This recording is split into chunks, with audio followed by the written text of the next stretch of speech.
So I have a great relationship with ivy, one that kind of followed me wherever I went. It's one of the most abundant plants that we can so easily use for people. That's why I'm presenting ivy. As I mentioned, it's an unbelievable lung herb. All these different ways to work with this plant, I just find so inspiring. I mean, that's like the story over and over and over again with invasives, is just, how many 100%. Gifts that they offer. As I said, it's a forgotten herb, as you said yourself as well, but it has so many different areas that we can actually use it for. Welcome to the Herbs with Rosalee podcast, a show exploring how herbs heal as medicine, as food, and through connecting with the living world around you. Ivy is one of those plants that most of us walk right past. We pull it off our walls, write it off as an invasive, or mix it up with poison ivy and just keep our distance altogether.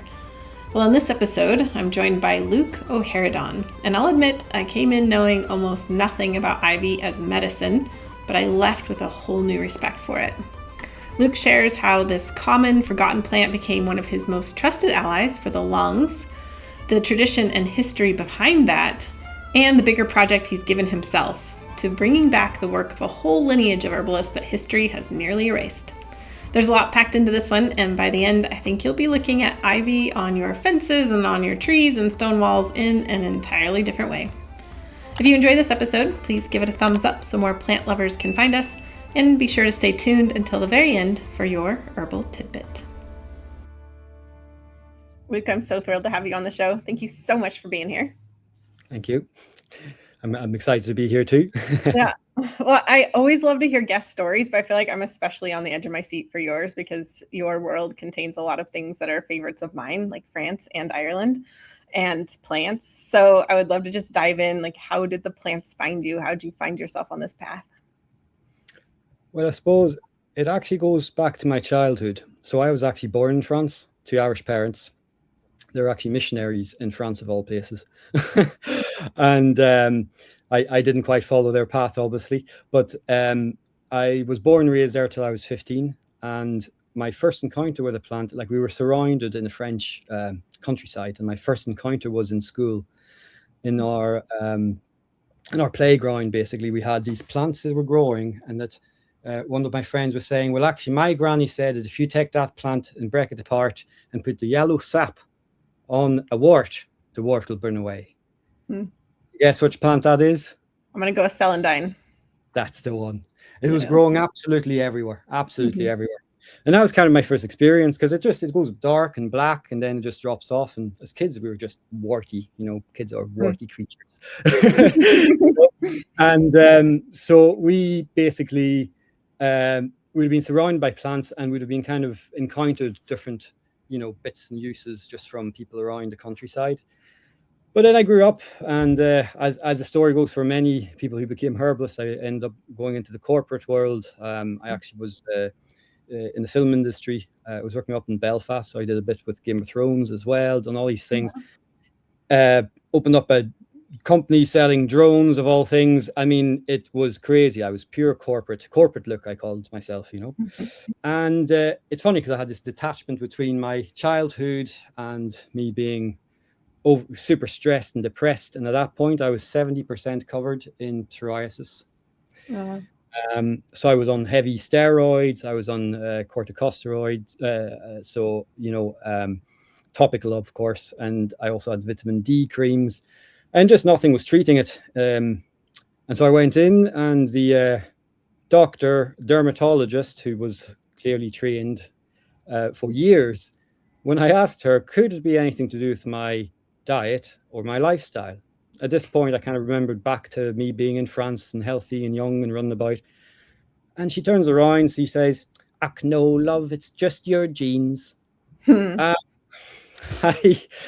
I don't know. I just couldn't take her seriously at that point. I was already starting to read about things. And then it just came on to this point where, I was dreaming of getting out of it. The whole industry is very cutthroat, and so I went with a few friends out in the forest to camp overnight. We took some mushrooms, of course. And it was interesting, because it was an interesting revelation for me. After that, I had quite an experience just with nature and being under the forest. And we were out in the beaten track up in the mountains, in the Mourne Mountains, And we had this hammock out between these two trees, and the morning came, and obviously I was kind of dozing, and kind of woke up to this woman who was walking up towards me. We were off the beaten tracks. It was just like a fox trail or a deer path, you know. And so it was just unusual seeing her coming up, and she was wearing this kind of like timeless type kind of clothes, like kind of airy long stuff, and she had a bit of a head thing on. And she says to me, well, I mean, we have exchanged a few pleasantries, and it was a lovely morning stuff. And then she says, what did you enjoy most as a child, like? And I was like, well, being outside, you know, with nature, playing, being free. And then she says, well, what are the things you wanted to do as a child? You know, find them and follow that path. Well, I mean, for me, I was, especially being corporate look at the time, I was like, this is some kind of weird mystical stuff, you know. And she walked away. She was as real as anybody standing in front of me, you know. And I just couldn't believe that little interaction, because it's really set off to change my life. So what happened from that is that following week, I asked I remembered that I'd asked a doctor when I was young if I wanted, wanted to be a doctor, and he said, oh, you'll have to be good at science. And I went to a chef, and he says, oh, you'll be doing 2 shifts a day and you'll not be able to. So I want to be a chef as well as a doctor. And so I went and I had a meal with my parents and asked my mum, and she said, oh, you wanted to be a gardener as well, so we give you that strawberry patch. And all the strawberries died. But it was an experience. And so then I sat down and pondered, and I was like, okay, chef, gardener, and doctor. What could that be? And I was like, oh, herbalist, someone's using herbs to heal and diet and all that. So I Googled, and I joined this course to start my biomedicine side of things. And 2 or 3 months later, I lost my job. The person I worked for closed the locks. Everything I was completely immersed. I had no choice.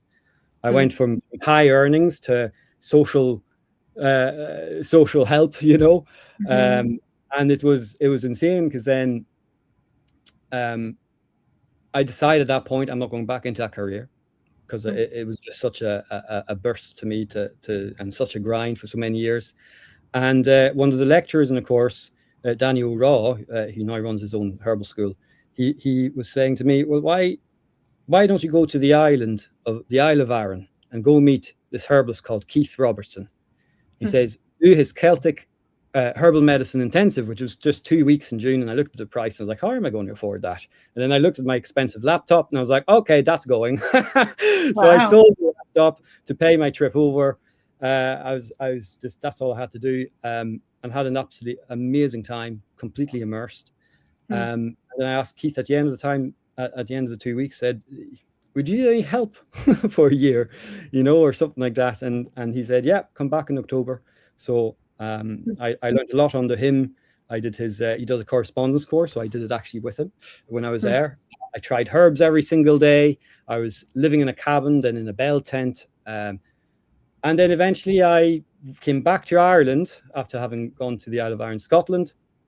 And the first lad, Danny O'Raw, said he was starting a school. And so I joined the school as soon as I came back. And, 4 years later, I was qualified. It was quite a journey, I must say. I really connected with the plants in so many ways, being on the island in a way that I don't think I would have if I just went straight into education. So it really made me an avid forager, all into plant IDing. And then when I lived in a van to pay for my course, so naturally I was like just out there every night. I had another ecosystem to look at. And yeah, it's during my studies where I discovered about more French herbalists like Messeguet. It was Keith on the island who actually introduced me to Messeguet. Very interesting character, but great healer, as it sounds, Maurice Messeguet. And he kept mentioning this doctor, Henry Leclerc, and I got fascinated and obsessed, and ended up that started becoming one of my adventures in the herbal world, I suppose. This is It's such a great story of just how all-encompassing plants can be. Like once you answer that call, you're clearly like, just once you were in, you were all in such big ways, like selling off your belongings, living in a van, just doing whatever it took to have the plants in your life. And I feel like there's that's not unusual for this to happen, just to be all in like that.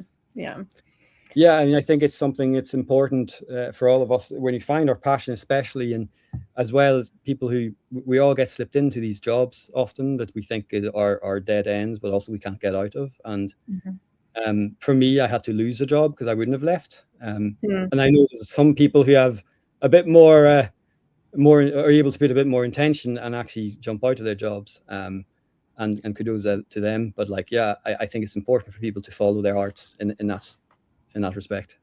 Yeah. And it's interesting too, like the doors just kept opening for you, going to the island of Air and, finding the other school and just, doors kept opening. And it's still happening, the involvement in but it's a passion. It's when you have a passion, I think, when people see that. And I think, it's about being able to freely express that passion without, I'm very geeky and that comes out in everything I talk about. Yeah. Hey there, just a quick note. If you'd like to hear from me in a more personal way, I'd love to have you in my free text community. I send a couple of texts every week, things like behind the scenes updates, herbal thoughts that I'm chewing on, and little sparks of joy I don't always share anywhere else. To join, just text the word ROOT to 1-509-383-8398. And if you ever want to break up, no hard feelings. Just text STOP to the same number and you'll be opted out immediately. My goal is to make it so juicy and so fun that you look forward to getting my texts each week. Okay, now back to the show. Well, I'm excited to talk about Henri Leclerc later. I would love to talk about Messager too, because big fan over here. But first, let's dive into your plant of choice, which is ivy. And I'm excited for this new plant on the podcast and one that can be a bit forgotten. So I'm curious why you decided to choose ivy for today. So I have a great relationship with ivy. It was one that kind of followed me wherever I went. And there was this one year that I seen it was very abundant. And I happened to have to do, I think it was my 9th monograph for the course. And these aren't like short little monographs. We had to have, I think it's a total of 46 pages long after the references, of course, but, really we deep dove into these plants. And so ivy was my selection. And also, it was also inspired because Maurice Messager had mentioned it and then subsequently Henri Leclerc in his books, which at that time I also had. And so I just started doing the study on it. When I finished the monograph, I got very, very sick. It was in a December or early January. And I was like, oh, hang on a second. I just studied a long herb, sweating, flu on the bed. I was just sweating it out and everything. And I created this huge, strong decoction of ivy. Because at this point, I was like, yeah, it's safe. And it tasted absolutely delicious. And just everything purged, everything in my lungs that stopped me from breathing, and I was sweating and having a fever and all that, and feverish dreams. It just came out. I was able to just cough it all out, and I just absolutely impressed by it. So that relationship with ivy is huge. I mean, I've got lots of farmer friends from my trade route I used to call when I was in the van. And I treated them using ivy, someone with COPD, another one who had the flu as well, to validate my own personal findings. It's great when you have friends, you can experiment on them. Yeah. So that's why I'm presenting ivy, because it's, as I mentioned, it's an unbelievable long herb and most definitely forgotten, very underutilized in Europe by European herbalists. And I can only point that towards the confusion or the caution between poison ivy, which doesn't actually grow in Europe. So I'm aware it's over in parts of the States and Canada, and so that's why a lot of people, But then, the comic books will have poison ivy, and they'll actually have actual ivy leaves, which is very confusing. So I think there's a lot of different things, that kind of came to it, and it's one of the most abundant plants that we can so easily use for people. And I was just going to mention that the abundancy, especially there. I was in Ireland last year walking, and I have a friend who loves to see like the ivy leaves on old stones or the walls, the stone walls or trees or whatever. And so I started like taking photos of like, oh, here, they'll want to see this photo. They'll want to see that, and then after a while, I was like, I can't take all these photos. I was like, there's ivy's everywhere. I know. I mean, it's amazing. And the shapes, they change. They on the ground, they're different from when they're on the walls, and then up on trees. And then when they flower, they have these big, there's this metamorphosis with the ivy that I really enjoy, Hey, it's Rosalee. Creating this podcast has been one of the most rewarding parts of my herbal work. And if you found something meaningful here, whether it's a new perspective, a favorite recipe, or just a sense of calm, I want to let you know there's a good way to go even deeper. It's called the Podcast Circle. Inside, you'll get access to live classes taught by some of my favorite herbal teachers, behind-the-scenes updates, and a beautiful library of herbal resources that we've gathered over the years. But more than that, it's a space to connect with fellow plant lovers who care about the same things you do. And truly, your membership helps make this podcast possible. It's how we keep the episodes coming and the herbal goodness flowing.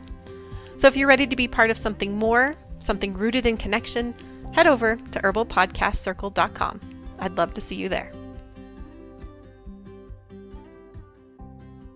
But it's interesting, like what actually started it off, or its use of, according to what I found out, was this French doctor in France, obviously. Now I can check the date here if you want. It's definitely 18th century. Dr. François Loret was his name. So he went into this little village in the Gironde, and he noticed that the villagers had these bowls made out of ivy wood with wine in it. And he couldn't understand why. Like they had them in the apothecaries, and people in their homes also just had them. And so he asked them, and he found out that this actually may have came from Morocco, right? Because it's actually used over there in that way. But the idea was whatever the wood infused into the wine, they could give that to themselves or their children for whooping cough or for bronchitis or any kind of deep lung afflictions. Probably consumption, tuberculosis as well, And so he took that back with him, did different tests, and then he actually used it on his children, but used the leaf. So he tinctured the leaf, created an extract, deemed that safe. There's a few saponins in it, but if you're careful and don't have any stomach ulcers, it's perfectly fine. And so then he gave that to his children who had whooping cough, and all 5 of them recovered very well compared to anybody around him. So he was like, there's definitely something at that. And from there, it just blew up. Went from France to Germany to even the UK and Ireland, naturally. So then it kind of just fell out of use after the First and Second World War for whatever reason. We have branded ivy and thyme, kind of watered down tincture you can get in health shops here, which is the only ivy product I've seen. And even on suppliers, for tinctures and stuff, you can't get ivy, which was very strange to me. And there's lots of research into it, which is very interesting. I mean, part of it, like, it's a bronchodilator, so it actually opens up the lungs. And I love it because if you think of doctrine of signatures and you look at the berry heads, they look like little bronchioles, Yeah, it's really good for opening the lungs. And then for expectoration, it's not quite an emetocathartic, which is kind of like, can make you vomit. It doesn't do that, but it's definitely it expulses what's in the lungs. And you can take it long term in small doses, or the purge that I kind of discovered by mistake, which I've since treated many people using that. And it would be a once-off. It wouldn't be something you would do a lot of, the purge. Yeah, I mean, the other aspect of it, and as well, so it was used in these apothecaries for lungs, for bronchitis, and spasms, any kind of bronchospasmodic, so any kind of reactive coughing. So it actually takes away the itch because it actually has some nervine effects where it actually stops the stimulation of peripheral nerves. And so it actually relaxes a spasmodic cough and creates a productive cough. So it's kind of an all-in-one, really, you know, if you were to model it like today. And then these French eclectic doctors I'll be mentioning about, they then actually realized, well, actually, you can use it on burns, like the decoction of a strong decoction can be used on, or the leaves, you know, mashed up can be put on burns. And then they realized it actually works for cellulitis. People who might have been in hospital and getting the, you know, even bed sores and all that. And it was a brilliant way of drying up and healing and stopping scars or stopping any of that kind of tissue. And then they actually realized that it will break down actual scar tissue. It breaks down the matrix. It acts as an antioxidant and then actually heals over with less of the scar tissue. So for cellulite or for actual scars, and I tried it myself. I had quite a big scar, a burn there that was, you know, raised and kind of flat skin and all that. And I kept putting it on, and now it's subsided far more. You wouldn't see it how it was. It's amazing stuff. And how are they working with that topically? Is that, you know, like a fomentation or an oil infusion or? Yeah, so they mix it. I believe they mixed the tincture with lanolin, potentially egg yolk and something else, just because there was the emulsion. So you add something to lanolin to make the emulsion. I think it might be an egg yolk. But then I developed my own cream more recently, which I just make it as a base cream. So instead of using a tincture, I would just use a strong decoction. And then I would combine that decoction with an oil using an emulsifier.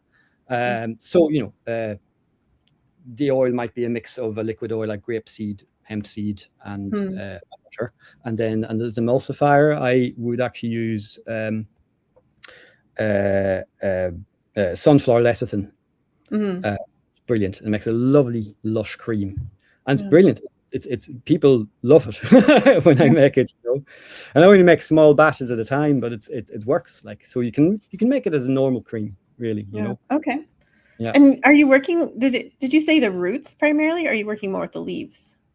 No, so you wouldn't actually use the roots that much. It would be the wood or the leaf. Yeah. Okay. So practically and sustainably, I suppose, not that there's sustainable issues with ivy, but at least not over here. But usually you just use the leaves, and that's what they were. The doctors and all that would have started using, because it has the same, if not a little bit more of hedericin or different types of saponins and stuff, and metabolites that actually give the therapeutic effects. And it's, I mean, it's brilliant. I mean, it goes beyond just even health, you know. I mean, it goes also for agriculture. In Morocco, the actual official agriculture government website mentions how you can use it as an insect repellent, you know, natural insect repellent, and you put it in the bucket and you leave it for a while, for, you know, with 10 liters, you know, and leave it for a few weeks till it smells terrible. I've done it.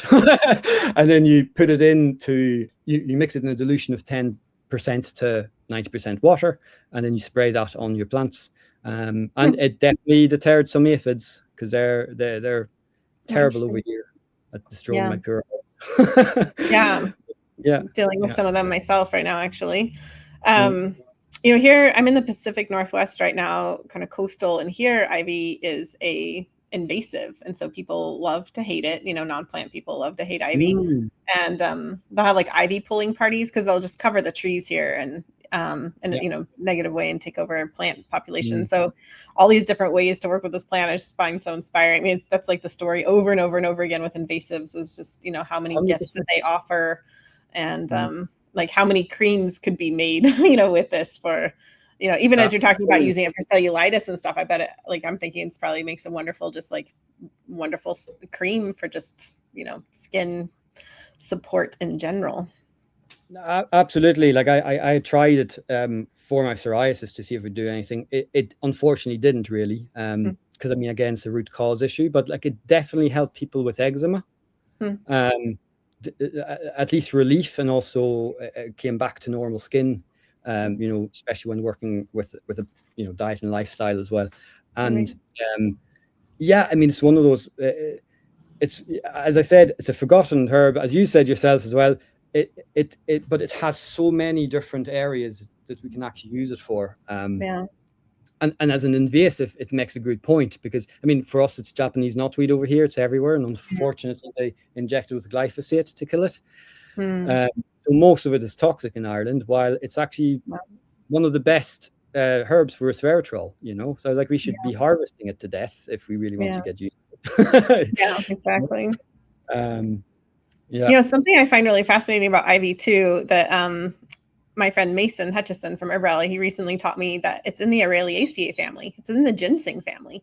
Ivy is. When he first told me that, I was like, nah, like I kind of didn't believe him. I had to look it up, honestly. And that's really fascinating to me. I mean, this is in the plants of, Devil's Club and ginseng and Eleutherococcus. Like they're all in the same family, which obviously does not mean like they're all worked with in the same way, but that's a very medicinal, potent plant family that's highly respected. And that's ivy. Yeah, well, I mean, the funny thing is, in the monograph, when I was doing different research on it, there was things coming up that were quite similar. Like, I mean, it has hypoglycemic effects, so it lowers blood sugar, and it also it's a what do you call it? It can help. So internally, it can actually help with immune modulation. Or at least this potential of that. And then there's also other anti-aging research, that came up. I should publish my monograph somewhere at some point, probably on my website, because I'd say people would be interested in reading it. Yeah, I want to read it. I'll send it over. But like it's long, but there's just so much to it. I mean, I completely fell in love with the plant, and I do know. I can feel that. Yeah. I mean, this is like yet another plant that I feel like one could spend a lifetime with, Absolutely. I love that you fell upon the purge method. I wanted to say that earlier, because one thing I think that herbalists can sometimes be shy about is taking large dosages of plant when necessary to have, because when we're in an acute situation, like you were so sick, the fever, the congestion, everything, like you don't want to mess around with like little drops of this and that don't do anything. If little drops work, by all means. But if, we just don't want to be like, oh, like when people say like, oh, I was sick and I took something, I don't know if it helped or not. It's like, well, either it wasn't the right plant or it wasn't the right dosage, because plants will definitely help. They're not weak in that way. But sometimes you really have to be, have some gumption with that dosage. Well, I mean, like you'll probably laugh, but basically like the year coming up to me being sick and having done that monograph. So I'd done the monograph, got sick, and then it was like, oh, I just wrote a monograph. That year was 2019. It was in January 2020 that I got sick. In February, my friend got sick as well, and he's a farmer. He gets up at 4 a.m. to go check his cattle, and they were calving at that time as well, so you needed to check on the young ones. So he was one of my stops, and I stopped by his house, and he was upstairs in bed. See him kind of, sweating and just absolutely, coughing and just, in his bed. And I was like, right, well, I just made myself at home, and I was like, I'm going to make him exactly what I did and see what that was. And I brought it up to him and I said, you drink that full liter, and it was 1.2 liters once I was done with it. I boiled it down. And I explained a little bit what I actually did. But I brought that decoction up, and he drank it all as I instructed. And then the next morning, he was up at 4 a.m. checking his cattle. Came down. I was only up a couple hours later, and he came down for breakfast, and he says, "Boy, that thing was frightfully good." Like, so he'd be a bit of a drinker. So obviously, if you had the bad experience of vomiting up your stomach lining after a heavy night, he basically described that to me. He said, oh, when you go out, he says, well, it was like that with my lungs. He said, it felt like something in my lungs, like the lining or some lining was coming off, and I just coughed everything out. And I was like, that's exactly what I experienced, So that for me was a lot of validation. And it makes sense, because when I looked into the nitty gritty of it, and that's my science brain. But I was saying, well, it's saponins. Saponins are a soap, and they kind of dissolve gels. And what our natural response is, and what does cause most of the serious conditions, is when you actually it all gels up because of the hyaluronic acid and goes into this feedback loop and just gets more and more gelatinous. And so I was like, well, actually, it makes a lot of sense that then if you're drinking the ivy, something is going to happen that's going to help you actually purge it up, and it did. And then a few months later, I had another friend, and he was diagnosed by his doctor with COPD. He had smoked for years and years and years. He was coughing. I got him to do the purge once a week, and then to drink a light ivy drink for all the other days. And he would send me photographs of his sputum from tarry dark colors, and every few weeks for about 3 months, and it kept getting lighter and lighter and lighter and lighter. Interesting. And then he went back to see the doctor, and the doctor was like, "Oh, I must have misdiagnosed you." I was like, "Oh, well, that was enough validation for me." Yeah. Oh my gosh. Yeah. That's so classic with the plants. I had that, and I had my own illness. That's what was told to me as well. Oh, it just misdiagnosis, because the brain cannot comprehend that. Oh, maybe these are potent. Yeah. It's unfortunate, Well, I bet there are listeners out there who are interested in this kind of heroic preparation that you've been sharing with us, and we do have a recipe card for that with a couple of different recipes, it looks like, that you've got for us. I do, I like to be concise, because there's a few different things. So one of them is the purge, okay, and I wouldn't do that every day. I wouldn't do that often, okay. I would also prefer people to do that under supervision of a herbalist if they can as well.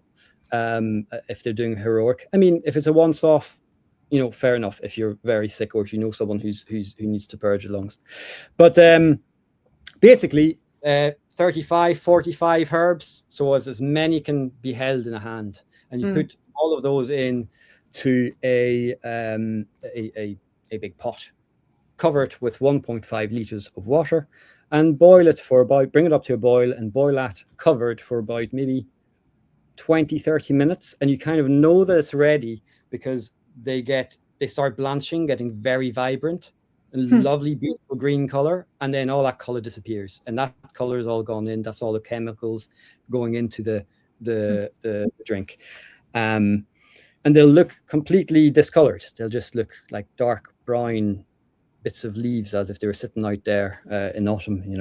It's amazing. And you drink all of that in the one day. So just keep drinking it. You don't need to drink it all in one go, so it's not like a challenge. But have that within, say, a 6-hour window, even shorter, and then you'll start getting a purging effect. And then you can do the lighter version, which is exactly the same recipe, except you're using 10 to 15 leaves, and then that can be more daily support, especially if someone has COPD.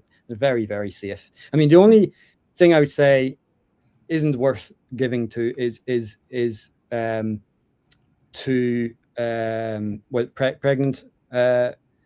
pregnant women, because it's not a good idea in case there's anything goes in. There's not enough research in it. But I would not advise for anybody with stomach ulcers, because the saponins can irritate the lining. I mean, there hasn't been any research that I found, but I would just put it as a caution, because it's not widely used. So it's just one of those things. Yeah. And so the indication for this would really be that deep congestion of the lungs. The purge would be deep congestion of the lungs. If you have bronchitis or whooping cough or any kind of spasmodic cough, that really you're spasming, or you've got a tickly throat, that would be a very good indication for it. For just the light for the lighter one. Okay. Yeah. Add a bit of ginger, do the ginger and lemon thing, but add your ivy in it. I see. And you had mentioned thyme and ivy earlier. You said it was kind of a watered down version that you can find, but that kind of seems like a good combination, the thyme and ivy, but maybe more properly prepared. 100%. I mean, it actually comes from older preparations from apothecaries in Europe that would have actually done this combination. and sold it to anybody who got sick, because you're getting the strong antimicrobial effects of thyme. And thyme's just a wonderful herb for also getting rid of different toxins in the body. So of course, when you're sick, it's taxing your liver and all that. What I would do with the thyme is I'd actually probably do it separately to get essential oils first, a smaller cup, and then actually I put the plant in to be boiled, because then you're going to get the bitter compounds, and that's all it lives. Yeah, bit of alchemy there. Yeah, I like that. Kind of a short steep for the volatiles and then a longer for the bitters. Yeah, I like that. Yeah. Well, this is really fascinating about ivy. Now I'm like looking like, where can I go find some ivy to play with? Probably not the purge method for me right now, since thankfully my lungs are healthy, but I'm curious. I'm very curious. Yeah. Also, well, topically though too, that just sounds like a fun thing to play with.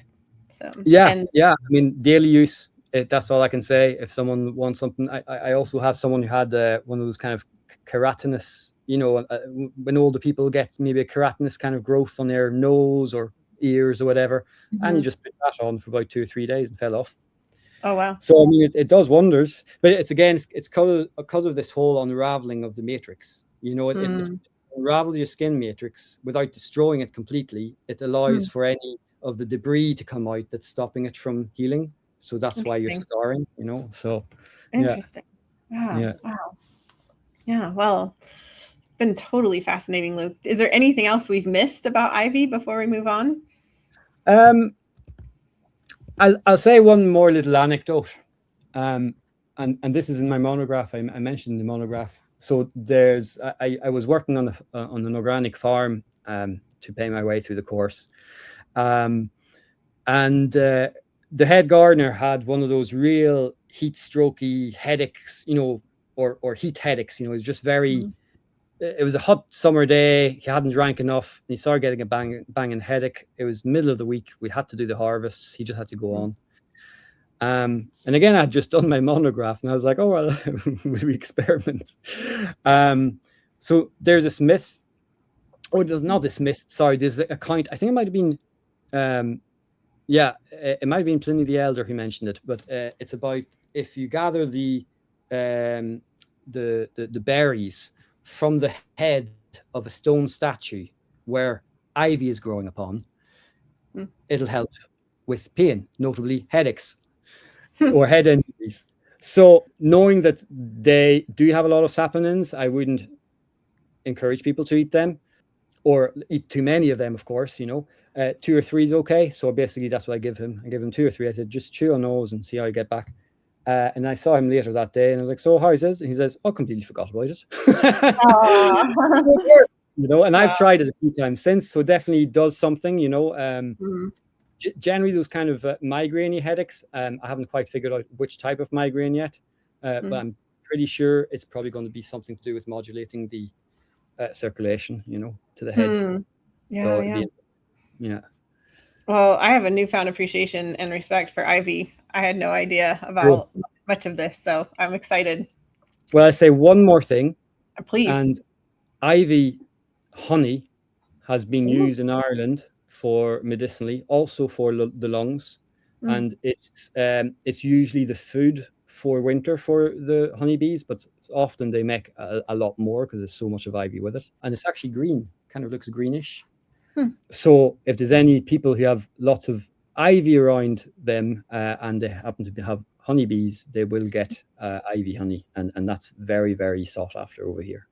Oh, interesting. Yeah, when you first said that, I thought maybe you're talking about an infusion of like infusing the leaves in honey, but you're talking about actually bees making the honey. Yeah. Wow. Yeah, actual pollen from the ivy. Yeah. It's amazing. Wow. Okay, I'm going to look for that next time I'm over there. Bantry. If you go to Bantry, there's a man who sells it in the Bantry market. I think it's on a Friday. I hope to be in Bantry at the farmers market next year, so I'm going to check that out. Lovely. I love Bantry. Well, thank you so much for sharing your passion for ivy and so many gifts that it has. And so I first found out about you, Luke, through David Winston. He'd sent out an email talking about this project that you're working on, looking at eclectic French herbalists, and it immediately caught my attention. And I started just looking into everything I could about it. And anyway, I would love to just hear from you. What is this project? Tell us about the French eclectics. What are you doing? Why are you doing it? Okay, so as I was mentioning earlier, I was reading Of People and Plants by Maurice Mességuet. I was reading it in French. He kept mentioning this doctor, the good Dr. Leclerc, Henry Leclerc, and the very few references he ever put in a footnote was research by this doctor. And so I started scoring the internet, trying to find who and where this came from, and who he was, and I found absolutely nothing. Basically, what I found out was he actually ran a full-on school of phytotherapy in France. And that was just through reference of some obituary I found on the deep internet somewhere. The most information I found was on the German Wikipedia, which just and the French Wikipedia had one line. Now it's been updated by the family, thankfully. And eventually I went on archives.org, started scoring a lot of the French journals, and realized that he had written loads and loads of information. And then he had published different books. He got Précis de Phytotherapy, which is one of the most prominent ones.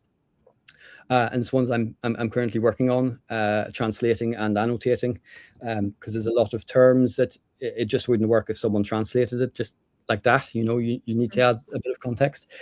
It just occurred to me that he was praising eclecticism or the eclecticism of French medicine. And this is actually in one of his, I'll see, I've got a quote here that I wrote down. So he would describe, so he says, eclecticism is, as a science, a very significant hallmark with a degree of perfection it has reached. Because it is strengthened by the knowledge it possesses, it accepts all theories with equal benevolence, knowing that it will be easy, thanks to its investigative methods, to extract what is worth keeping and to exclude what is to be rejected. And so he's talking about what the American eclectics also were looking into, bringing the empirical and not ignoring the past and the rich tacit knowledge, all these heuristic or traditions that exist, or all these different books and experiences. But also the fact is we do have microscopes. So we do have, and even now we've got even more advanced tools to be able to actually look and see how things work. And this is not the standard pharmaceutical research of isolating a compound. These guys were talking about looking at the parts, but then actually to reinforce or explain the actual effects that they see in clinic of a whole plant. And so Leclerc would go on to say, and he says this in 1920s, and this was, I believe this was his very first article on one of the journals, the French main medical journals. And he wrote it all about the introduction of phytotherapy. So I do have that translated somewhere.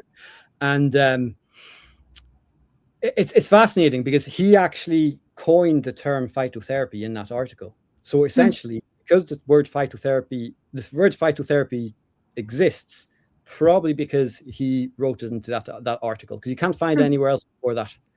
And it's not been mentioned before that, yeah. And there's several sources who actually directly attribute him to actually mentioning it. We can nearly say that actual phytotherapy at its core was born in France in that kind of that paradigm, But then it aligned a lot to the American eclectics in the use of whole plants. So he does go on in this article and he says, nobody would challenge the fact that morphine, codeine, narcine, and other alkaloids of opium, even when administered simultaneously, would fail to reproduce the effects of opium. Nor can gluten or starch alone become the substitutes to make bread. Nor is it possible to merely use alcohol, tannins, and coloring compounds to make wine. So this was in the 1920s. This was when all these novel drugs were coming in, these petrochemical drugs that were coming in, especially from America, because of the huge industry in this. The Flexner report had done its damage, and brought forth all this new biomedical this new medical paradigm, which I don't know if many people know, but I write this in my paper on the French eclectics. But it was actually a small group of 4 or 5 men who actually made this huge change. And it was called the Hopkins Circle. There's actually a paper talking about 100 years since the Flexner report you can find on the ResearchGate.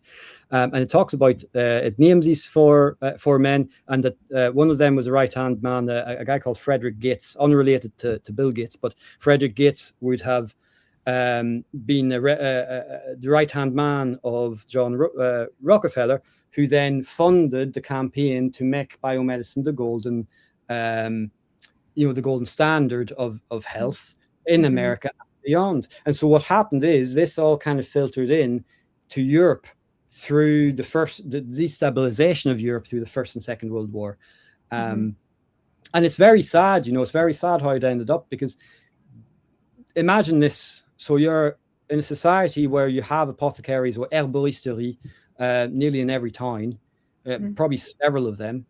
Doctors knew about them and would send their patients with a prescription note to the herbalisterie, where the herbalists would make and prepare things, but also could dispense from their own training, because it was an official French certificate for herbalists.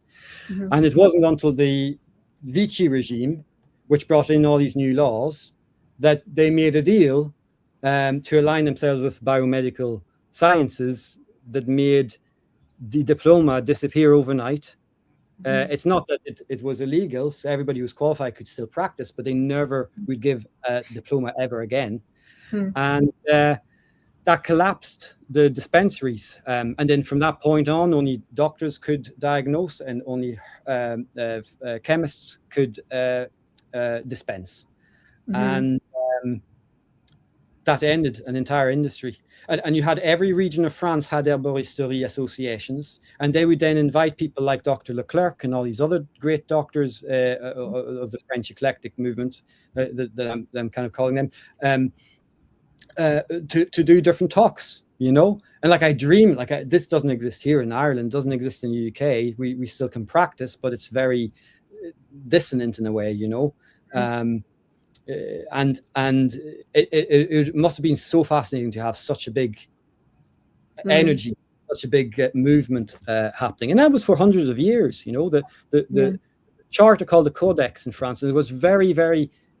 They were very, very well researched in how in their methodology. They had this codex that was released every few years, and first started by the decree of the king, and then it was decree of the French Republic, and this codex was the Bible of doctors. They went into it and it had all these different preparations. And of course, it kept changing as biomedicine started coming in. But they started taking away all the herbal ones, adding the chemical isolates instead, even though, and so these French eclectics, Leclerc came in to try to remind his peers about herbal medicines. That's why the book Précis de Phytothérapie, it's interesting. It might be interesting for someone who's not in clinical herbalism, but there's terms and concepts in it that are far too complicated. That's why I'm trying to translate it so people can understand a bit better, or even some terms that, again, were used in the early 1900s that then we have new terms for now in modern medicine or biochemistry. But I mean, they were talking about molecules, they were talking about alkaloids, tannins, they were splitting them, they were stabilizing them. I mean, there was a novel galenic method they called, where they created an intrate, which was a fluid extract that had stabilized plant, meaning they were desiccated without their molecular structure breaking, so they were just as good as the fresh plants. And they'd done this by immediately harvesting the plant and putting it in an autoclave under pressure and steaming it to stop hydrolyzation and bacterial decay. And then they had these, so they were able to stabilize foxglove, which we can't use because it's unstable, or they use it for horse chestnut. And they still, to this day, prepare horse chestnut preparations in France as an intrate, as a stabilized plant. Yeah. It's one of the only ones. Yeah. So, I mean, again, there's loads of research, and the more I open doors in this place, the more names I see, you know. I mean, in his book, he mentions so many different researchers as if we know them, because he's talking to his peers. But he's like, oh, yeah, you know, Borov says that, and then Calzin says this. And so I'm having to look and find all these different names, and some of them surprise me. Some of them have disappeared completely to history. I'm like, where's the record? You know, there's apparently this lady researcher from the early 1900s that he was absolutely praising for, you know. And again, when you look at a lot of literature back then, you don't hear a lot of women being involved in research, which is great to kind of see that, you know. And it's like, it was just absolutely fascinating. Just it kept going to different places, and they're so relevant to us today because they kind of bridge that time when the Flexner report collapsed the whole United States kind of herbal medicine structure. And this comes from, say, 1920s right up to 1956. 158 issues of his journal called La Revue de Phytothérapie. And that's what I was trying to save, which I did save in the end, thanks to everybody who actually helped. And they're sitting right in front of me there, and I'm having to digitize them. It's difficult because there's some authors who have passed away more recently, so their rights aren't up. So I'm going to have to filter out the authors, you know. I get in touch with the families, which I'm trying to. In touch with the eclectic, and I can use anything of theirs, which is great. And then any other research is published on the journals, that's also able to be shared, which is brilliant. So I mean, I'm so thrilled. And part of what's relevant to us is, for example, he's got indigenous European plants as analogs to exotic plants. And that, to me, for example, that's so current. We're talking about sustainability. We're talking, you know, I mean, would you like me to give you a couple of those examples? Yeah, absolutely. Because it just fascinates me. And this is just a few of the many, you know. So, for example, this one pleasantly surprised me, right? So, Hydrastis canadensis. I remember people, you know, in our course and all that, we were talking about, you know, unsustainable practices, how it could be endangered, how it's being maybe overutilized, and how really we shouldn't be probably buying it from over your end of the pond, you know, for sustainability, but also, you know, but then look, what can we replace it with, you know, because it is such a powerful herb. And these French doctors have an article that's called Geranium robertianum as a substitute for Hydrastis canadensis. Will you say that again? It kind of broke up a bit. What is the herb that was mentioned? Geranium robertianum. So herb Robert. And actually, another astringent. So it's very stringent, like golden seal is astringent. Absolutely. And then he also mentions another one, crane's bill, which is Erodium cecatarium, I think, or psychotarium, like however you say it. But so they actually had they done studies, and they actually got done some, obviously, in their own clinical practices. They used the geranium or both geraniums to help people who had hemorrhages. Yeah.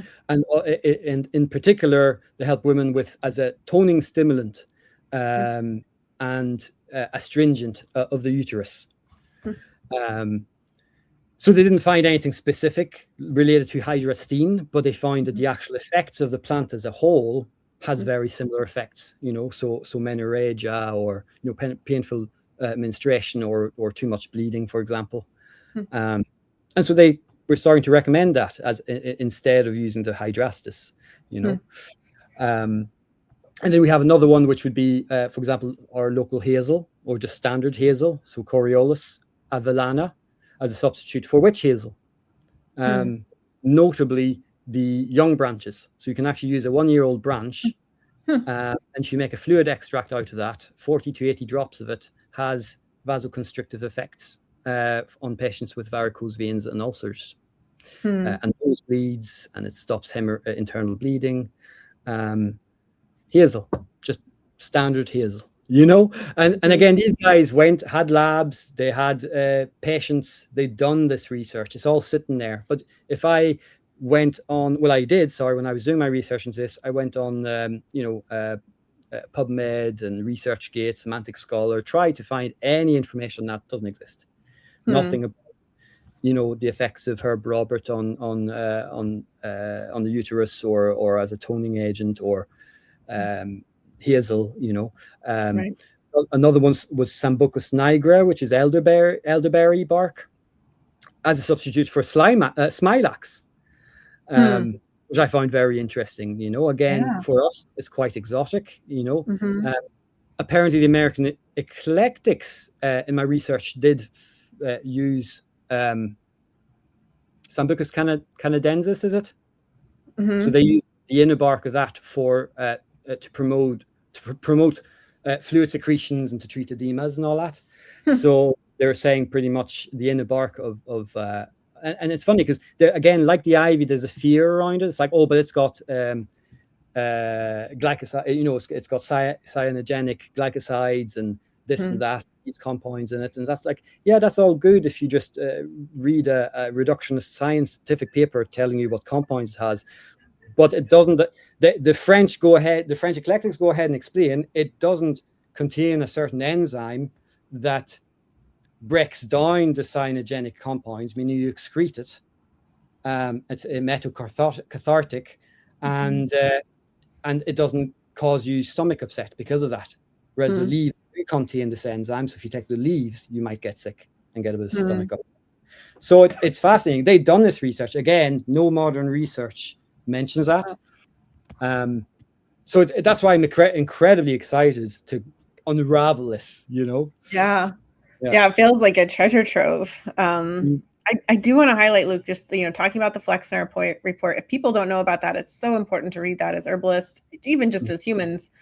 So often I think biomedicine is seen as this like natural progression, and so it's like herbalism gets seen as like antiquated or this thing we should have left behind. But the Flexner report was actually a very manufactured, intentional cessation of herbal medicine in a way that was not like evolutionary. It's not like herbal medicine wasn't working and so people moved on. It was that it was actually squashed. And that's not to say there isn't place for all of it in today's healing world, but the fact that it was squashed so incredibly so. And now, all of these journals that you found with all of this information, I mean, that's really fantastic. I love too that this began with Messager and you looking at his footnotes. Messager, we should give just a quick shout out to him. When I think of like historical French herbalist, he's kind of like the guy that is talked about, Maurice Messager. He had published some books. He's very famous for, he did hand and foot baths. So he didn't do a lot of internal treatments. So he said, it's a lot of external treatments through hand and foot baths, which is fascinating. But what I love about him is his writing. He was the quintessential bioregional herbalist. He loved France. He loved Provence. He loved those fields. He loved those plants so much, and he speaks about them in such beautiful ways. And I love that, because he was clearly a clinician, very interested in healing, and he just loved the plants and the whole ecosystem. And that really comes through in his writing, which is very fun to read.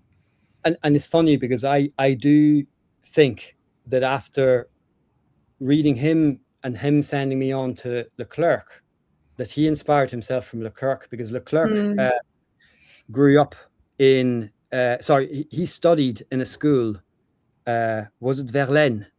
There's a famous French poet that he actually was friends with, really close friends, and another author.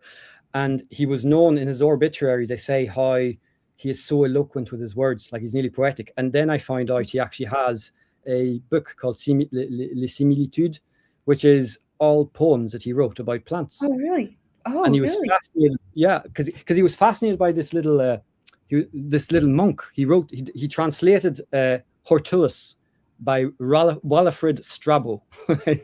So he was this little German monk who just dedicated his entire life to herbal medicines. He probably was writing, scribing, and he had this full-on garden, absolutely abundant with all the different herbs, because people kept bringing him all these different specimens, and he'd grow this.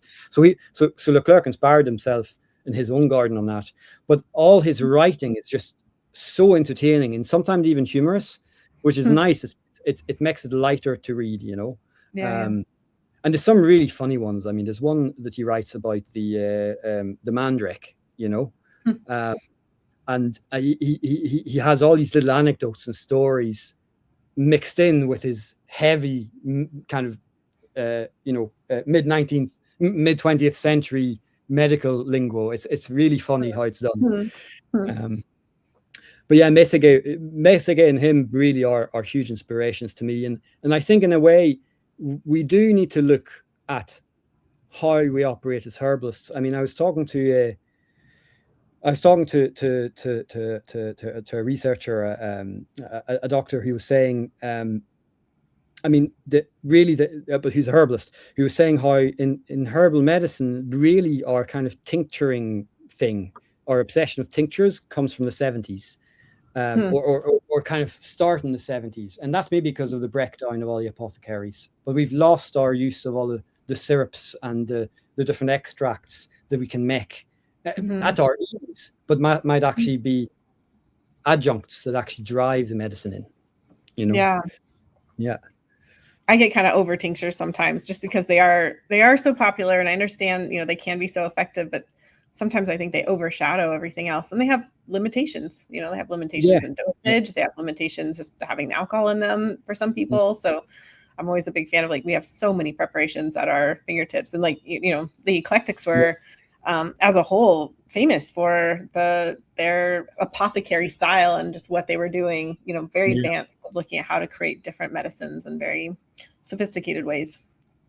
And it's amazing because, like, I still yet to find mention from the eclectics of these French doctors, or from these French doctors of the eclectics, and I haven't yet.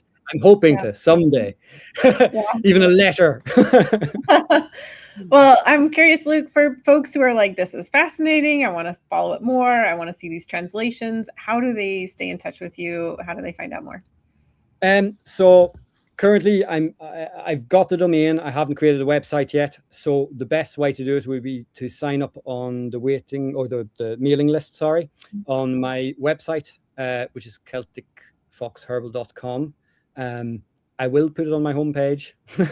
So like you'll see it. It will be like, it'll say French Eclectic Doctors newsletter. And if you sign up to that, then you'll hear all the updates I'll be making. So I am building a website. Hopefully have something started, but some things published, by December or November. It's just incredibly busy coming up to September. I've got many other projects I'm involved with, I'm looking real forward to getting people to see this stuff, because I think it's really important. Yeah, I know there's going to be a lot of us on the edge of our seats, so no pressure, but it's very exciting. I do have one last question to finish up with, Luke, but before I go, is there anything else that you wanted to mention? You've just been such a fountain of information and interesting things. So. Since we were talking about flex and report and stuff, and for people who want to know information about it, there's actually a book that came out really recently by Dr. Dilys Clare and Dr. Tim Morrissey. Now, Dilys is a herbalist. She's a GP turned herbalist, operates in Galway, and she spent 10 years writing this book. And funny enough, it's called Uprooted. So the book's called Uprooted by Dr. Dilys Clare, and it's about our history. It's about how our herbs, our herbal medicine, it's about all of that in quite a global thing. So she covers the flex and report, but also covers kind of today and where we're at, what dynamics we're dealing with. And for both herbalists and members of the public, it's a book that both can read easily, and also it's all very, very well written and very factual as well.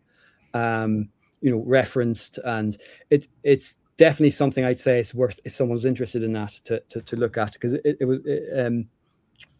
she has a website which I can't quite remember. I might remember. joinedupmedicine.com. That's what publishes stuff. Yeah, and if you're a researcher, I think she can also send you the manuscript or whatnot, so you can contact her. And anyway, she's very approachable. Oh, cool. Well, we'll be sure to get all these references into the show notes so people can check it out further. Thank you so much. This has been awesome. I do have one last question before I let you go. And that is, what do you think herbs are especially good at teaching humans right now? Yeah, see, I had to think about that one, right? So, you know, it would be easier for you to say, oh, calm, or to be calm, or to kind of relax and take things slow. It'd be cliche, wouldn't it? And so I think what really is apparent to me is the ability to be flexible and to have respect and to be adaptable. So the reason I'm saying these three things is, for example, in terms of flexibility, plants are chemically flexible. I was noticing how even my herb Robert from one place to another grows red or grows lush green, depending on the soil. But and they'll change a little bit, but they'll still be able to be used mostly the same. They might have slight differences. And what's interesting is I find that as humans, we tend to get kind of rigid in our ways at times, especially even as a herbalist. We can, like, I would personally struggle at times between, the folk herbalism and esoteric side of things, which I think is so important. And then maybe and you're finding that maybe conflicts with something like that, And I think it's important for us not to close off either side.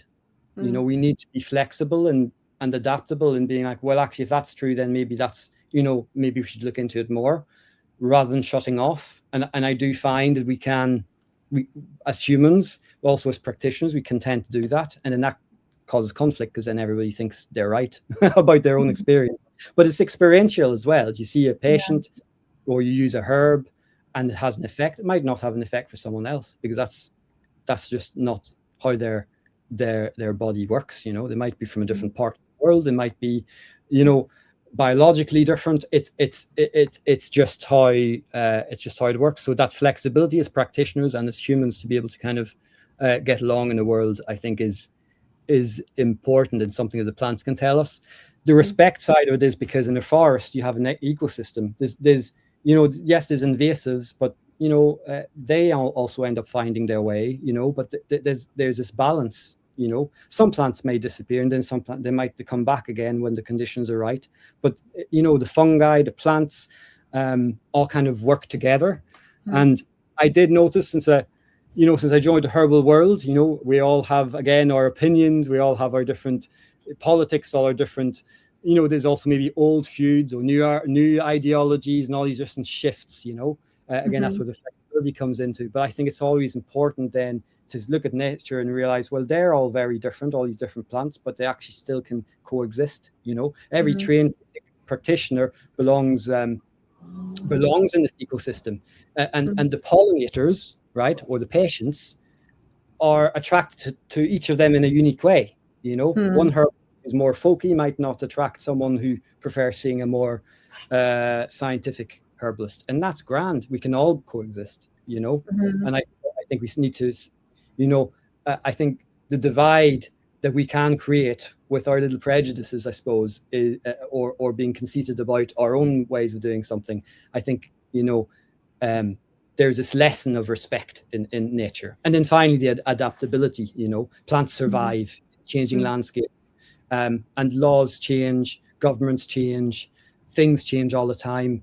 And I think it's important for us to remember not to bicker at each other's differences, but to actually team together to be able to adapt and survive and thrive even, because all of us together and not divided, we can achieve unbelievable things.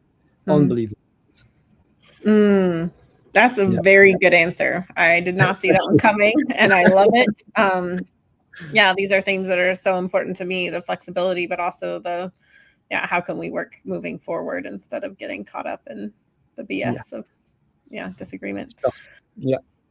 Look, this has been so fantastic. It is such a pleasure to meet you. I'm so glad that I found out about this project. I'm so inspired by it. I can't wait to see what comes of it. And Yeah, and it's just been really fun hanging out and chatting with you too. So thank you so much for making the time, and looking forward to more in the future.